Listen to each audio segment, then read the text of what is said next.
if you revoke the federal, if he pardons him on the federal, he will get transferred back to the state.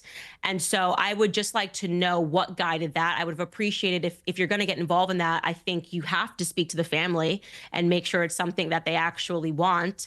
And my imagination, having spoken to his mother again, that was years ago, is that they would much prefer a pardon on the state level to happen, which would mean that any organization that's trying to do this because it's the moral and right thing should be getting behind someone who can make that state pardon happen, a gubernatorial race, so to speak, in Michigan. But ultimately, do you personally feel he was wrongly convicted of Oh, murder? absolutely. And that was the whole thesis of my entire documentary looking into the case. That was another one where, like a Harvey Weinstein, he was hung because of a social movement, and people didn't know the facts regarding that case.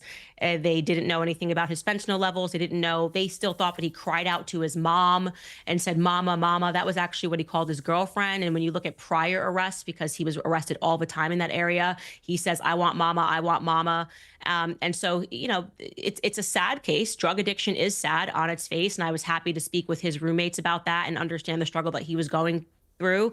And if the media hadn't gotten involved, this should have been a case to bring Americans together because of the opioid crisis, something that black, white, no matter who you are in this country, you would understand what drugs does to families in general.